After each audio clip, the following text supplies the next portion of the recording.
Welcome back to I Completed 80s Music with me, the 80s mixtaper, and what an episode we have for you today.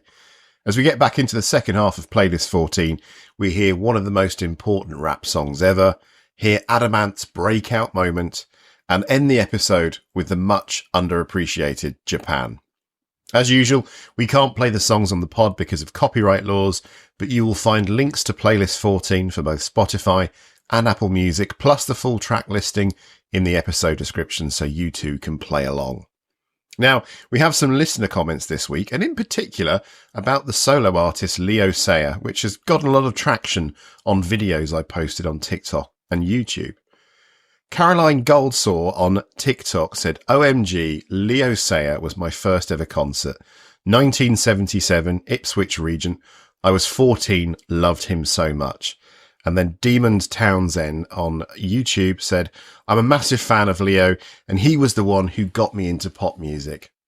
Now, to me, Leo Sayer was a bit like Lulu or David Essex. You knew maybe one or two of their songs, and then they just seemed to be media personalities who cropped up on talk shows. But it turns out that Leo Sayer was firstly a bit of a heartthrob, and secondly a bit of a gateway for teens to discover pop music. Well, you never know. As usual, for all your comments, corrections and recollections, do either comment on all social media, where you'll find me as the 80s mixtaper, or alternatively, do feel free to email in to completed80s@aol.com. That's 80 as in 80s, as opposed to the word. And now, it's back to the music.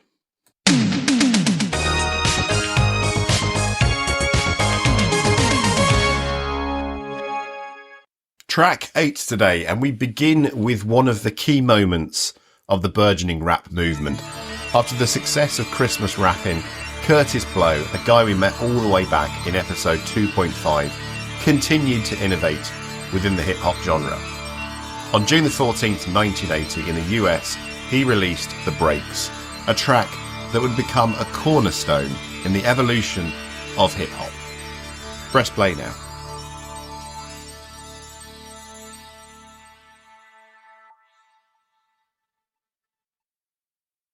When we last checked in with Kurtis Blow, he was busy decking the halls with Christmas Rappin', a novelty rap song that improbably became a hit in late 1979.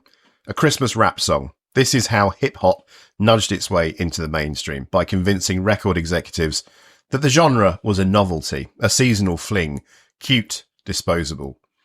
But Kurtis Blow had other ideas, and 6 months later, he dropped a song that would kick the door open for rap music, plant its flag, and refused to leave the party, The Breaks.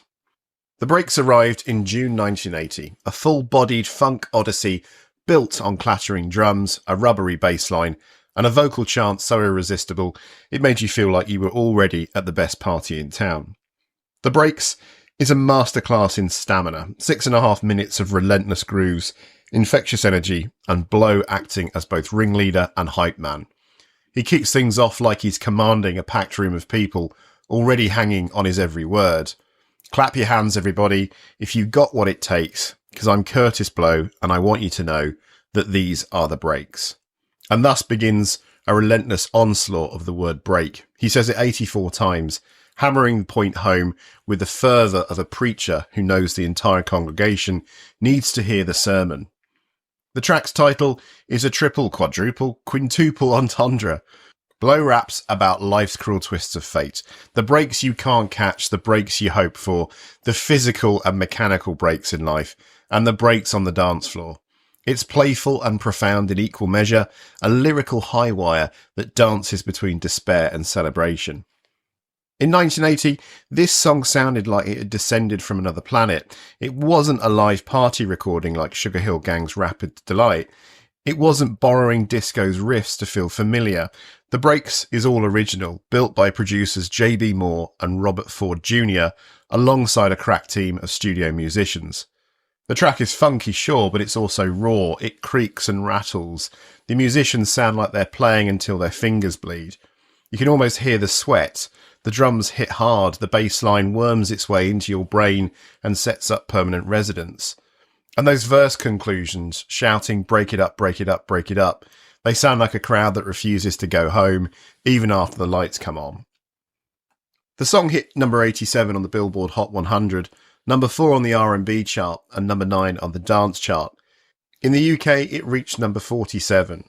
Those numbers on release don't sound important at all. We featured smaller songs that have done better. But the big deal, The Breaks became the first rap song to go gold. 500,000 copies sold. The first plaque on the wall. The first proof that hip-hop wasn't a fluke. And Blow, well, he became a star. He toured with the Commodores, he appeared on TV, he made magazine covers, he made rap music a job that came with expectations. Suddenly he wasn't just an artist, he was a figurehead, a pioneer, the guy who proved rap could sell records. But what really makes The Breaks endure is its message. Blow raps through a laundry list of misfortunes, losing your money, losing your job, losing your girl, your car breaking down, your landlord kicking you out, and punctuates each one with a call and response chart. These are the breaks. It's a shrug and a celebration all at once. Life sucks, let's dance about it. Blow doesn't offer any solutions, but he offers catharsis, and the crowd joins in. The breaks might break you, but at least you're not alone. In a way, this song is a precursor to the party as protest ethos that would define so much of hip-hop's evolution. If life beats you down, you get up and rap about it. You turn your struggles into rhythm. You make pain something you can move to. And this is why The Breaks is more than just a hit. It's a cornerstone. It took the nascent elements of hip-hop and blew them up to stadium-sized proportions. It proved that rap didn't have to be a gimmick or a fad or a one-off novelty. It could be durable. It could be profitable. It could be the sound of a generation kicking and screaming its way onto the radio. The Breaks is a historical document, sure, but it still bumps. It's a bridge between the funk of the 70s and the boom bap of the 80s. It's the sound of a generation fighting to exist. And it's fun, so much fun. You can't help but shout along. You can't help but clap your hands or click your fingers. You can't help but feel you've got what it takes. And that's the magic of Kurtis Blow. He made the breaks feel good, even when they were breaking you down. Of course, this has to be a Pantheon-level song. It's one of a few rap tracks that create an entire billion-dollar industry. Track 9, and while Kurtis Blow was kicking the doors open on rap music, our next artist was kicking the doors open on their own pop stardom, becoming the first true pop star born of the 1980s.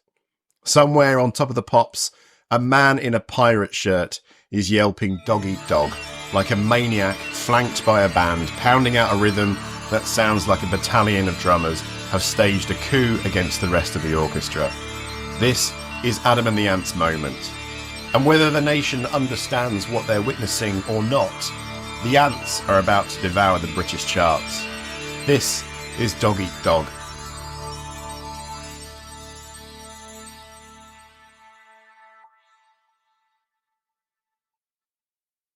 Dog Eat Dog is the song that detonates Adam and the Ants into proper pop fame. And it's the opening track of Kings of the Wild Frontier, a record that doesn't just usher in a new era for the band, but practically launches an entire aesthetic movement. The single drops on October the 3rd, 1980, and by October the 16th, they're on top of the pops, looking like they've been plucked from a new romantic fever dream. The track vaults to number 4 on the UK singles chart, making it the band's first top 10 hit.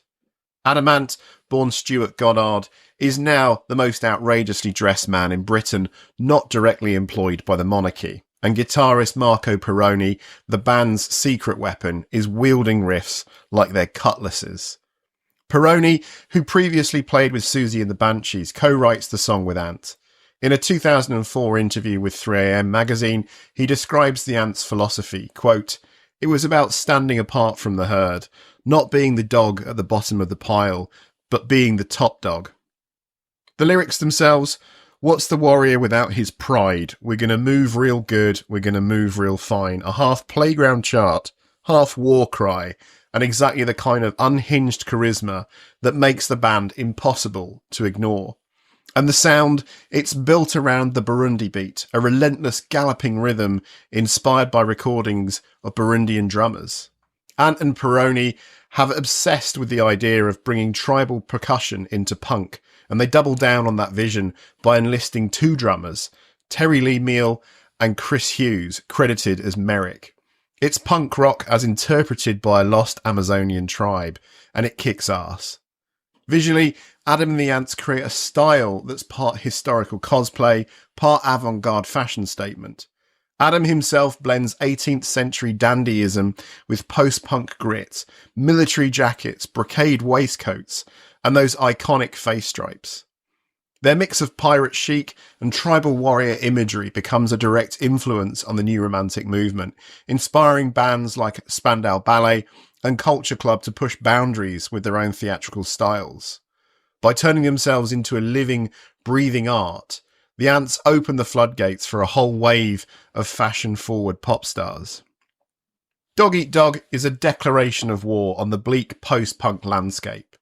While everyone else is brooding, the Ants are painting gold stripes across their faces and charging headfirst into the pop sphere. And it works. That one Top of the Pops performance converts an army of teenage fans, and the band's theatrical swashbuckling persona becomes an inescapable part of early 80s pop culture. The single's B-side, Physical You're So, is just as feral, a snarling punk holdover from the band's earlier days, complete with Adam sneering, "Eat your heart out, do it." A dig at their former label for cashing in on an unauthorised demo release. It's a reminder that despite the glitter and eyeliner, there's still venom in their veins. And if you want to talk about venom, wait until we get to their next single, Ant Music. But Dog Eat Dog isn't just about the music, it's about the message. Adam Ant, ever the unlikely philosopher, frames the song as a commentary on Margaret Thatcher's Britain, a brutal survival of the fittest landscape, where the only way to win is to climb over everyone else. A premonition, perhaps, of the greed is good Wall Street culture of the latter part of the decade. But rather than wallowing in cynicism, the Ants turn that desperation into a party. This is the Ants' gift, making anarchic, borderline deranged pop that feels like a rebellion and a celebration all at once. The success of Dog Eat Dog sets the stage for Ant music and their eventual chart dominance, but it's this song that marks the transition from cult curiosity to legitimate pop sensation. By 1981, the Ants are unstoppable. They play the Royal Variety performance for goodness sake. Kevin Mooney, the bassist, gets booted from the band shortly after by placing his bass on the floor mid-show to mime playing.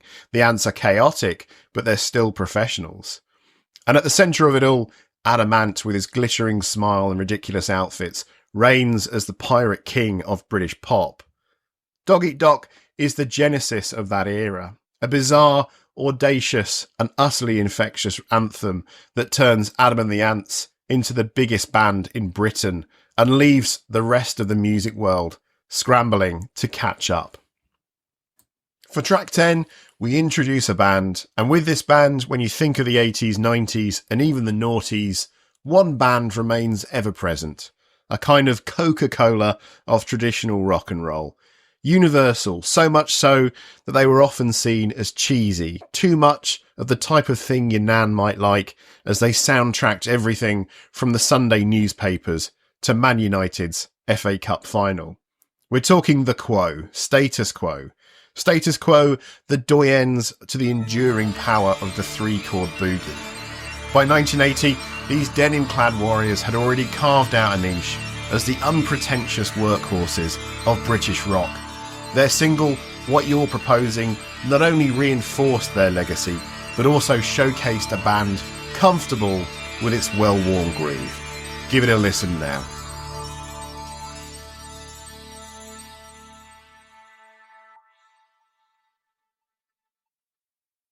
The journey of Status Quo began in 1962 when schoolmates Francis Rossi and Alan Lancaster formed the Scorpions in London.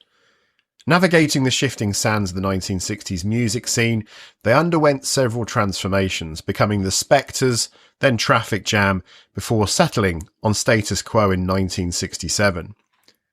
Their early flirtation with psychedelia bore fruit with the 1968 hit Pictures of Matchstick Men, a track that shimmered with the era's trademark whimsy and secured a respectable spot on the UK chart. However, as flower power faded, so did the allure of psychedelic tunes. Status Quo, ever the chameleons, shed their paisley patterns for denim and embraced a grittier, boogie-infused rock sound. This metamorphosis was crystallised in their 1972 album Piledriver, a raw, unpretentious record that resonated with the working class ethos of their growing fan base. The lineup: Francis Rossi lead guitar and vocals, Rick Parfitt rhythm guitar and vocals, Alan Lancaster bass and John Cotland drums, became the embodiment of no-frills rock and roll. Throughout the 1970s, Status Quo churned out albums with the reliability of a well-oiled machine. Records like Hello in 1973, Quo in 1974, and On the Level in 1975 set up camp in the charts and refused to leave. Hello and On the Level both clinched the #1 spot on the UK albums chart, demonstrating the band's knack for crafting infectious rhythms that lodged themselves into the collective consciousness. Their singles were no slouches either.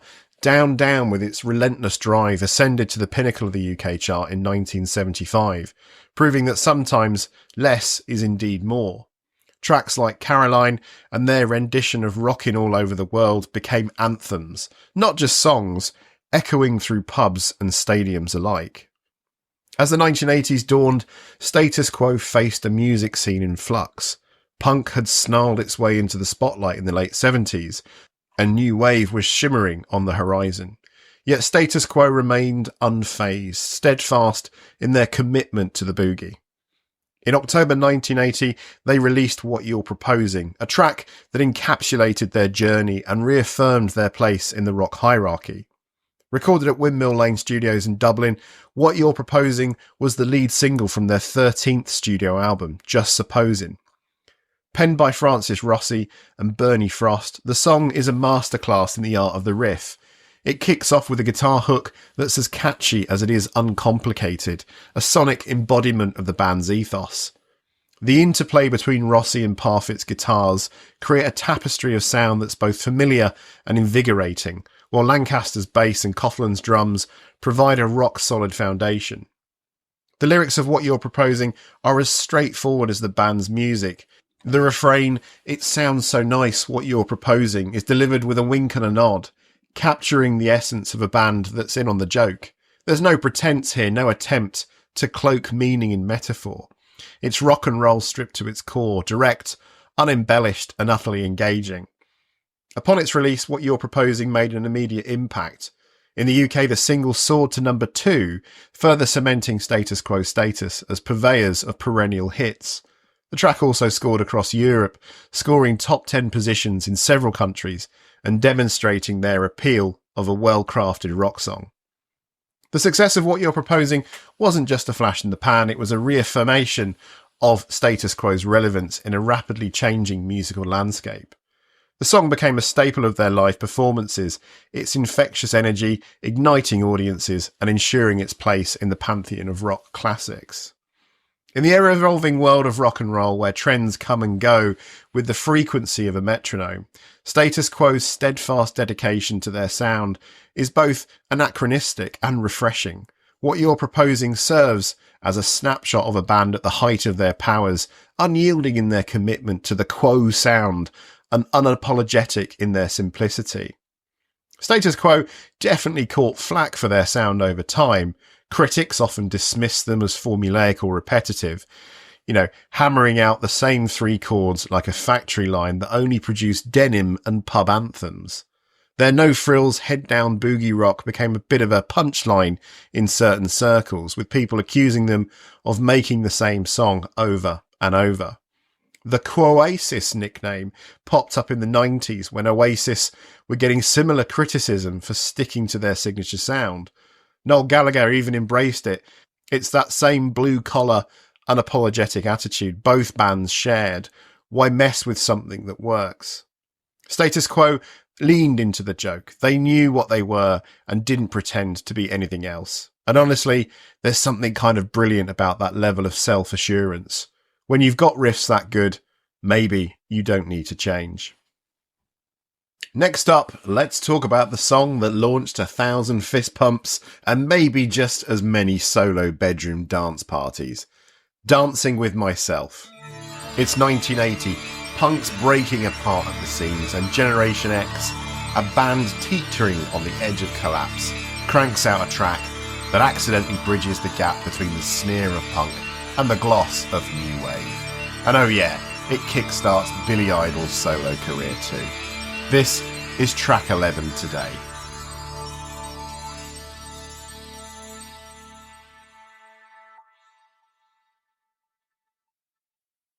Generation X forms in 1976, smack in the middle of London's punk explosion.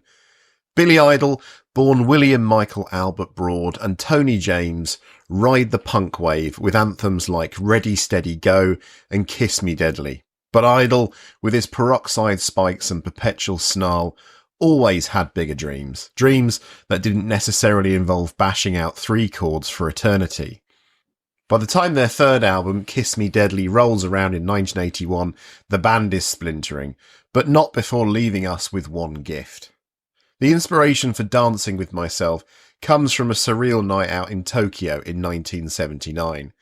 Idol and James hit a club where patrons, decked out in disco-era John Travolta threads, are dancing not with each other, but with their own reflections in floor-to-ceiling mirrors.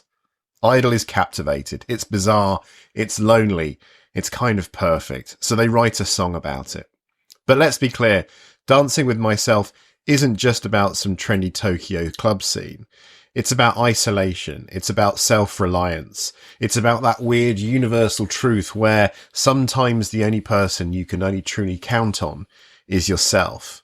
And in the early 80s, with punk fracturing into post-punk, new wave and hardcore, there's something poetic about a song that captures the moment where one thing ends and another begins. Back in London, Generation X records the track with an all-star punk lineup. Steve Jones of the Sex Pistols, Steve New from Rich Kids, and Danny Custo from the Tom Robinson Band. The result, a track that slams together punk grift, jangly guitar hooks, and a chorus built for shouting. It's raw, it's urgent, it's infectious, but when it drops in the UK in 1980, it flops, peaking at a dismal number 62 on the charts. Maybe it was bad timing, maybe it was the shifting musical tides, maybe the British public just wasn't ready to embrace a song that sounded like the future while still clinging to punk's fading past. Whatever the case, the song goes largely unnoticed. And Generation X, well, they don't last much longer either. Generation X implodes in 1981, and Idol peels off to the US to reinvent himself. He lands in New York, bleaches his hair to an even more radioactive shade of blonde, and starts working with producer Keith Forsey.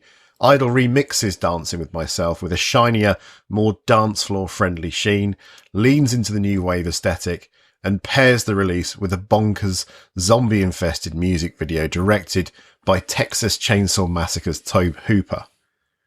The remix climbs to number 27 on the Billboard dance chart, and Idol suddenly finds himself an MTV darling. The music video, by the way, is a whole fever dream. Set in a dystopian cityscape, Idol fends off a horde of zombie-like creatures while strutting, sneering, and throwing his signature fist pumps. It's campy, it's ridiculous, it's perfect. And it helps solidify Idol's image as a leather-clad rock star who somehow manages to be both menacing and charismatic at the same time. Dancing With Myself becomes an anthem of self-reliance and urban alienation, perfect for anyone who's ever felt out of step with the world. It's been covered, remixed and featured in countless movies and shows, its status as a cultural touchstone cemented. And even though the song is mostly remembered as an Idol track, its Generation X origins are a reminder of how punk, even in its death throes, refused to go quietly. In the years since, everyone from Blink-182 to the Donners have taken a swing at covering the track. It's popped up in films, commercials and TV shows, proving that its appeal goes way beyond the punk and new wave kids. It's a song about being alone that somehow makes you feel less alone. It's a dance song that makes solitude sound like the best party in town. And here's the thing, punk was never supposed to last. It was meant to be a flash, a moment, a middle finger to the establishment before burning out. But Dancing With Myself is one of those rare songs that shows how punk didn't just disappear. It mutated, it adapted, it found new forms and new audiences. Billy Idol wasn't exactly Sid Vicious. He wanted to be a star, and he had the chops to pull it off. And while purists might sneer at the idea of a punk kid turning into a mainstream rock icon, the fact remains, Dancing with Myself is punk at its core. It's just punk with a synthesizer and a dance beat. In the end, Dancing with Myself is the sound of a scene evolving and an artist stepping into the spotlight. It's a track about isolation that paradoxically brings people together, whether on a crowded dance floor or alone in front of a mirror, with no one watching but their own reflection. Okay, let's talk about Stephanie Mills and her 1980 hit, Never Knew Love Like This Before. But first, let's set the scene. It's 1980, The Empire Strikes Back is dominating the box office, Pac-Man is munching its way into arcades, and somewhere in Brooklyn, a young woman with a voice that could shake the heavens is about to make her mark on the music world. This is track 12.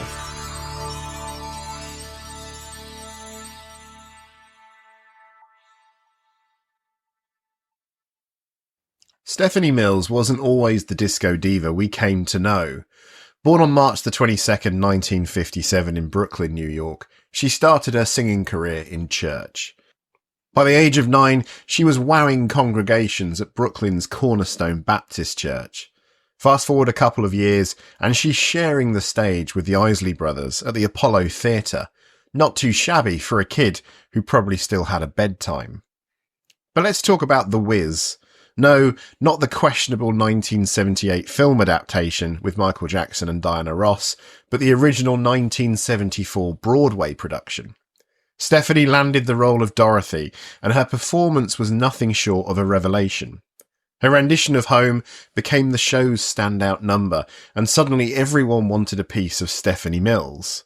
Now, you'd think that kind of success would lead to an immediate and meteoric rise in the music industry, but the universe in its infinite wisdom decided to throw some curveballs.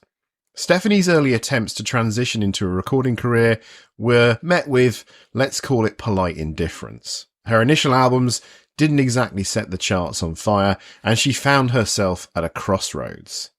Enter James Matume and Reggie Lucas, a dynamic duo of producers who had a knack for crafting hits. They saw something in Stephanie that others had overlooked, a raw talent waiting for the right material. Together, they went to work, and the result was the 1979 album, What You Gonna Do With My Lovin'. The title track became a hit, and suddenly Stephanie Mills was a name you couldn't ignore. But it was her 1980 album, Sweet Sensation, that delivered Never Knew Love Like This Before. Written and produced by Matume and Lucas, the song was a departure from the disco-heavy tracks that dominated the era. Instead, it was a smooth, soulful declaration of love that showcased Stephanie's vocal range and emotional depth. The song opens up with a gentle keyboard riff, soon joined by a steady drum beat and bass line. Then Stephanie's voice comes in, tender yet powerful, singing, I never knew love like this before, now I'm lonely nevermore, since you came into my life. It's the kind of song that makes you want to slow dance in your living room, even if you're all by yourself. Never Knew Love Like This Before soared up the charts. It peaked at number 6 on the Billboard Hot 100 and clinched the number 12 spot on the R&B chart. Across the pond in the UK, it reached number 4. The song's success was further cemented when Stephanie won the Grammy Award for Best Female R&B Vocal Performance in 1981. But beyond the charts and the accolades, Never Knew Love Like This Before marked a turning point in Stephanie's career. It was the moment she stepped out of the shadows of her earlier Broadway success and established herself as a bona fide recording artist. The song's timeless appeal has led to numerous covers over the years, but none quite capture the magic of the original. Finally today, and it's a band I've wanted to talk about since I started the pod. This next band are one of the unsung heroes of both the 70s and the 80s. We will probably only hear their music a few times, but all the new romantics and new wave bands owe them a debt for both their music and their look. This is Japan, and Gentlemen Take Polaroids. This is our track 13, our final song today.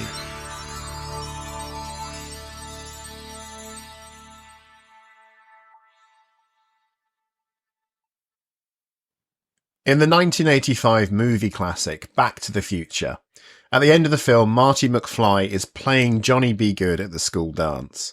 McFly, played by the brilliant Michael J. Fox, ends up spiralling into a guitar solo that baffles the entire audience. And after a moment of elation, when McFly comes round to the fact that everyone is just staring, he leans into the microphone and says, "I guess you guys aren't ready for this yet, but your kids are going to love it." I mention this as this is really the story of the group Japan.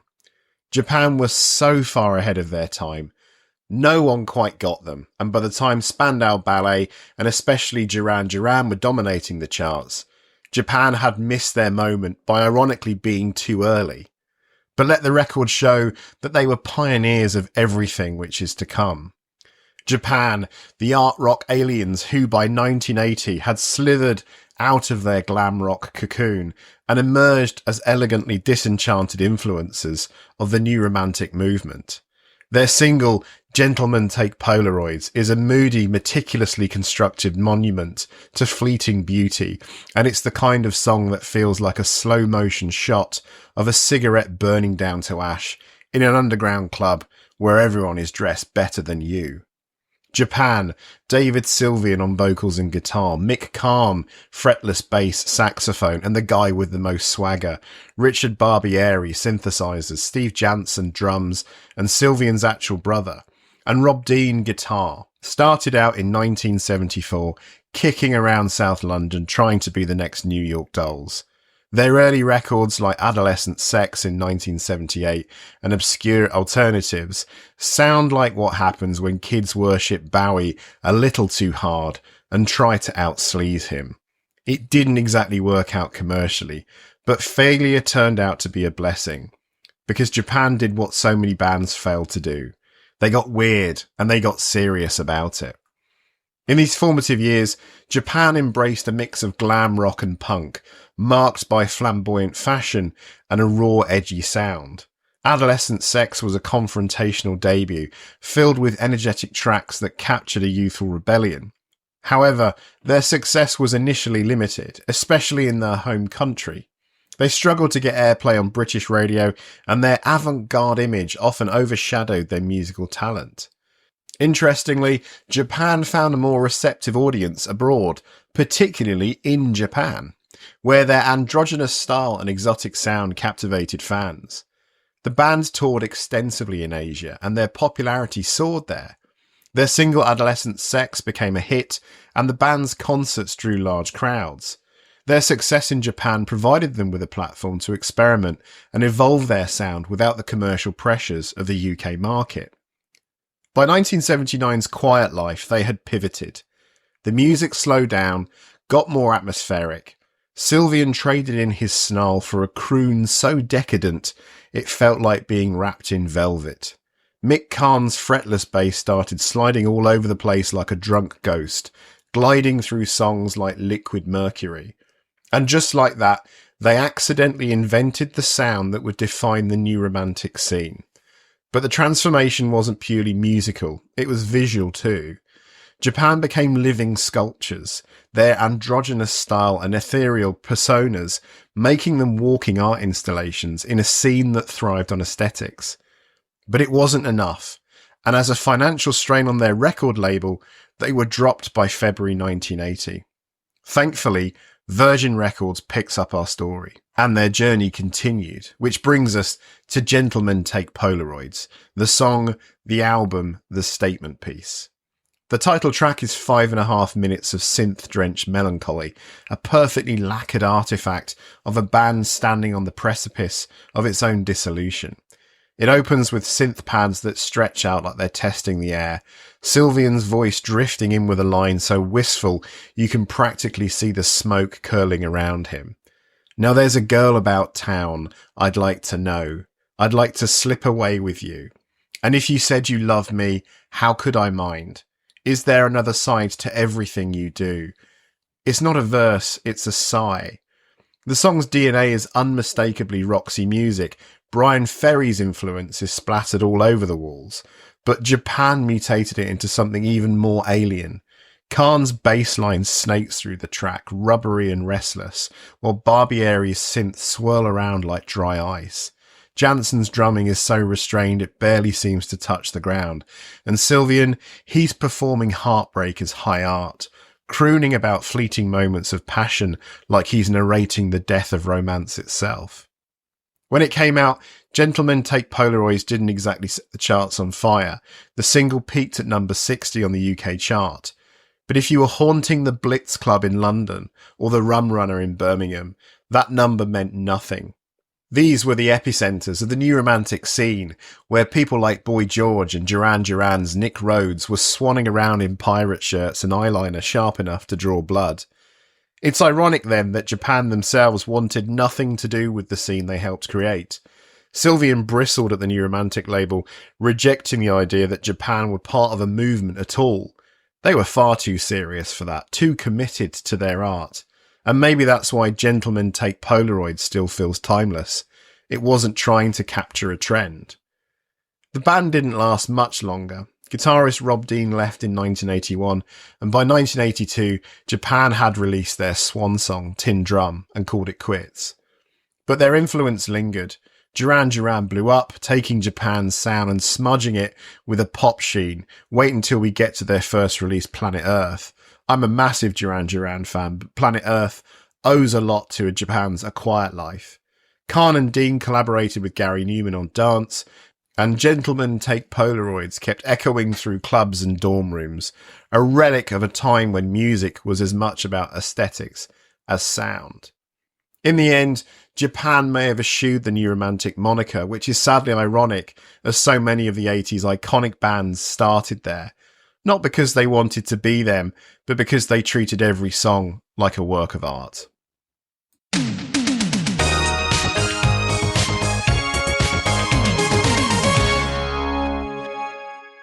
That's it for Playlist 14. Join us next time where we creep into late autumn 1980, where on Playlist 15 we introduce an iconic bit of British television, come across one of the greatest celebration songs ever, meet UB40 for the first time, and play the Ace of Spades at Motorhead's poker table. Until next week, take care.